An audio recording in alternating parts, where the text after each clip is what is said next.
Halo semuanya, perkenalkan nama saya Monica Priscilia, mahasiswi program studi pendidikan Sosiologi Universitas Pendidikan Indonesia. Pada kesempatan kali ini, saya akan membahas perbincangan mengenai kekerasan seksual. Kekerasan seksual adalah perbuatan terhadap siapapun yang menimbulkan penderitaan secara fisik maupun psikis, termasuk ancaman dan pemaksaan yang mengakibatkan korban kehilangan kemerdekaannya dan melawan hukum.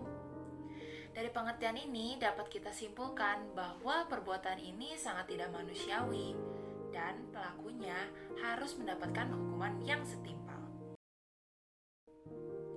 Perbuatan ini dapat berupa serangan seksual berupa pemerkosaan, pelecehan seksual secara mental atau fisik, yakni menyebut seseorang dengan sebutan berkonteks seksual atau membuat lelucon dengan konteks seksual, menyebarkan video atau foto yang mengandung konten seksual tanpa izin, pemaksaan kegiatan seksual pada seseorang, pernikahan secara paksa, melarang seseorang untuk menggunakan alat kontrasepsi, aborsi paksa, kekerasan pada organ seksual termasuk pemeriksaan wajib terhadap keperawanan, dan pelacuran hingga eksploitasi komersial seksual. Begitu beragam jenis kekerasan seksual yang dapat terjadi tanpa memandang fisik dan juga latar belakang. Kekerasan seksual dapat terjadi di mana saja, kapan saja, dan pada siapa saja. Contoh kasus kekerasan seksual dari berbagai kalangan, yakni pemerkosaan yang dilakukan oleh orang tuanya sendiri terhadap anak-anaknya. Kasus ini terjadi di Jawa Tengah pada Agustus tahun 2020 lalu, di mana kondisi pandemi yang seharusnya bisa saling menjaga satu sama lain di dalam rumah, malah justru menjadi bencana yang sulit diungkapkan.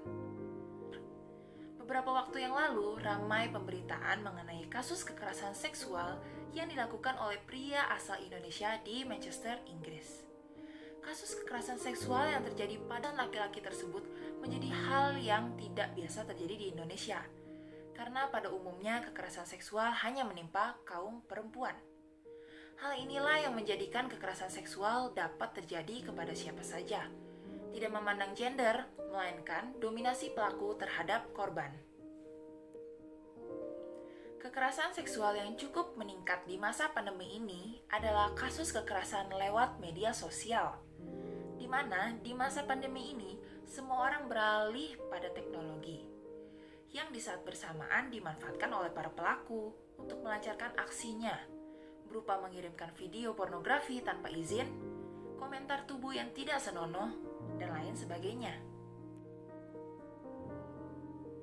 Dari kasus-kasus yang telah kita bahas barusan, dapat kita simpulkan bahwa siapapun dapat menjadi korban dan siapapun dapat menjadi pelaku, baik keluarga, pasangan, sahabat, bahkan orang asing di media sosial pun dapat menjadi pelaku dan korban dari kekerasan seksual.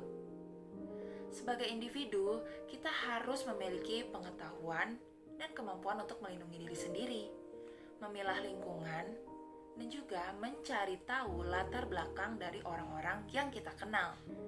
Memang, seperti yang kita tahu bahwa hukum di Indonesia mengenai kasus kekerasan seksual ini masih belum memiliki payung hukum yang jelas. Kemampuan aparat penegak hukum pun masih sangat kurang, sehingga tidak jarang para pelapor malah justru mendapatkan diskriminasi. Tetapi sebagai korban, di masa yang sudah modern ini, kita harus berani speak up, karena percayalah bahwa di luar sana masih banyak orang yang akan mendukung kalian. Biar bagaimanapun, kasus kekerasan seksual ini harus mendapatkan perhatian yang lebih, karena selama ini pemulihan hanya berfokus pada fisik, yang padahal psikis juga diperlukan.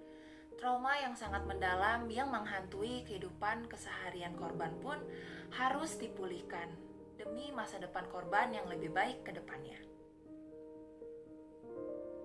Sebagai masyarakat yang mampu berpikir secara logis, seharusnya kita mendukung para korban, alih-alih mencibir atau mendiskriminasi tanpa tahu kronologi yang sejelas-jelasnya, lebih baik kita saling mendukung satu sama lain. Karena kita tidak pernah tahu rasa beban apa yang dirasakan oleh korban. Bahkan banyak dari mereka yang terus-menerus menyalahkan diri mereka sendiri. Tidak ada kata benar bagi pelaku. Lawan kekerasan seksual.